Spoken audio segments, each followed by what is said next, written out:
Levanta, Paulo, e vá para um caminho. Que caminho é esse? Quem disse que quando ele chama, ele mostra o mapa? Abraão que o diga. Paulo, conduzido por aqueles que estavam ao seu lado, foi, e Jesus já está falando com alguém. O nome dele é Ananias. O primeiro encontro de um homem conduzido pelo Espírito Santo é o encontro em Damasco. Eu não sei qual foi o seu Damasco, mas o Senhor que te encontrou é o mesmo que me encontrou, é o mesmo que encontrou Paulo. Esse é o primeiro encontro de um homem conduzido pelo Espírito Santo. O segundo encontro vem agora. Ananias, eu preciso que você vá até a rua direita, e lá está Saulo.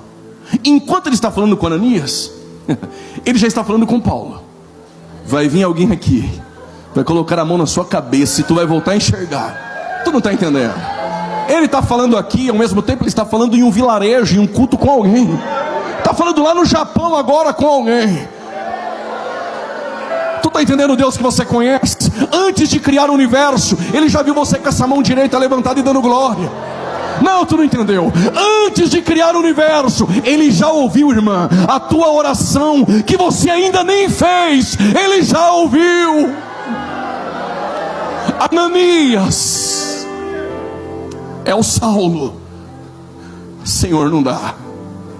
Esse homem persegue a igreja. Este homem é aquele que respira ameaças de morte. Para nós não dá, Senhor. Eu não sei para você, Ananias, o que ele é. Se você vai pegar, eu não sei, mas eu vou dizer. Para você, Ananias, ele é um homem descartável. Mas na minha olaria não tem lata de lixo. Ah, alguém lá entendeu? Eu vou repetir. Na olaria de Jesus não tem lata de lixo. Mas é barro, para você serve para ser pisado. Para o oleiro, ele limpa, modela. Não sei se você vai dar glória, mas aí ele põe no forno. Aí ele tira do forno. E se não está bom, ele não joga fora. Ele quebra e faz de novo. O problema não é ser quebrado pelo oleiro. O problema é o profeta na janela para contar depois no capítulo 18. Tu já foi quebrado,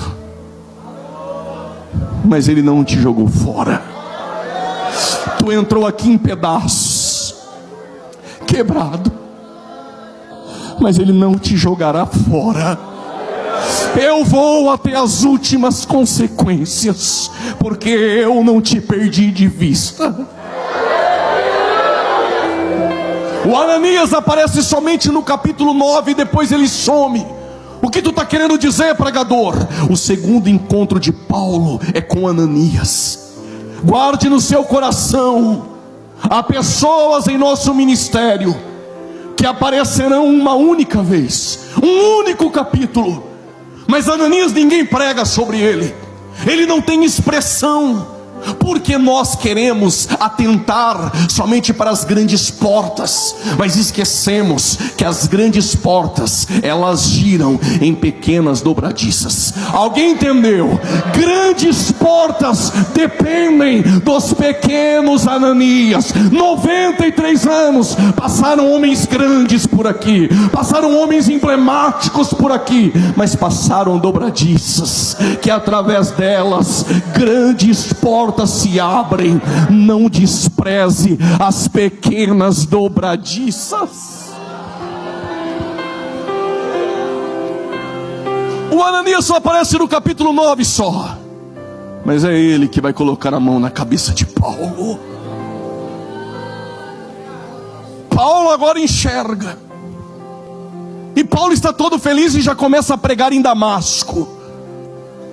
Só que quando ele começa a pregar em Damasco, começa a perseguição. Porque para você eu não sei quem ele era, Ananias. Para mim ele é um vaso escolhido. mas que vai padecer pelo meu nome. Tu está entendendo o que é evangelho? Se você veio iludido aqui essa noite, talvez você errou o lugar. Aqui não é lugar só de receber vitória.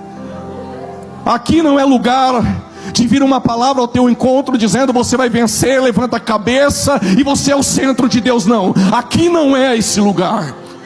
Evangelho não muda a diversidade, evangelho transforma caráter. Evangelho não promete vitórias. Então o que é esse evangelho que transforma caráter? Eu vou te mostrar o que é o evangelho. Paulo, perseguido em Damasco, rejeitado em Jerusalém, esquecido em Tarso, apedrejado em Atos 14 em Listra, vai sofrer chibatadas em Atos 16 em Filipos, vai ser expulso em Atos 17 em Tessalônica, vai ser chamado de tagarela em Atos 17 no Areópago, em Corinto em Atos 18 vai enfrentar falsos apóstolos, mais 3 anos em Éfeso, Atos 19, enfrentará as feras. Mas lá no porto em Mileto com os anciãos, Paulo olha para ele se despedindo e diz: estou indo, mas o Espírito que conduz a igreja me revela que prisões e tribulações me esperam em Jerusalém. E quando ele chega em Jerusalém, Ágapo, um profeta, pega os seus cintos, amarra Paulo. A profecia simbólica dizendo: estão te amarrando porque você vai ser preso, não vá, Paulo. Dá para ser imitador dele? Então ele disse assim: não importa, não importa, o que vale é a carreira que me foi proposta. Mesmo que eu sofra prisões e até a morte, entrarei em Jerusalém e pregarei o evangelho da cruz.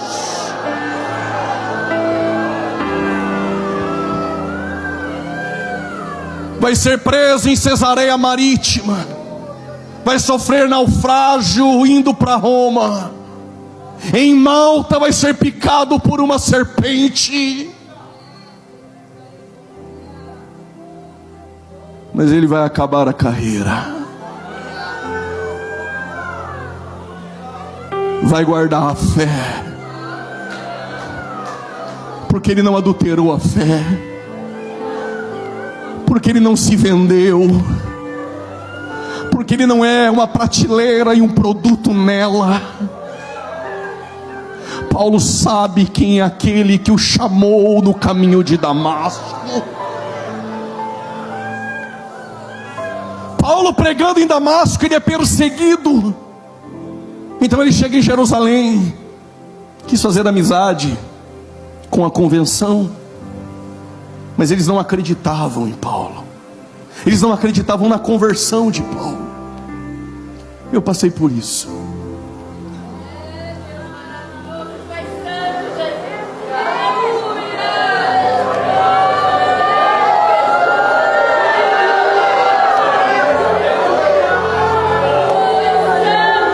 Demorou para eles acreditarem que a graça que encontrou Paulo em Damasco me tirou de uma facção criminosa, me pegou dentro de uma penitenciária e me levantou. Ah, maravilhosa graça.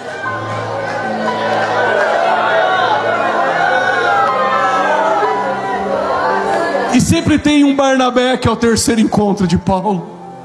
Abraçou Paulo. Aqueles irmãos que dizem assim: eu vou levar você lá para o pastor presidente para ele te conhecer. Esse é o Barnabé. Como faz falta os Barnabés. Mas mesmo assim rejeitaram Paulo. Foi para a Arábia e foi para Tarso. Só que enquanto isso, a terceira maior cidade que existia naquele tempo, que era Alexandria, que perdia somente para Roma, Mas a terceira cidade era Antioquia, rica, populosa. Lá tinha porto, mercadores, uma cidade gentílica, própria para chegar alguém e falar de Jesus. Em meio à perseguição, alguns homens de Chipre e de Cirene, Lucas não cita nomes, até porque a pena lucana não está preocupada com nomes, mas disse que alguns homens de Chipre, em meio à dispersão, chegaram em Antioquia e pregaram Jesus. E aí Lucas registra: e a mão do Senhor era sobre eles, e a mão do Senhor era sobre eles. Funda-se uma igreja em Antioquia poderosa.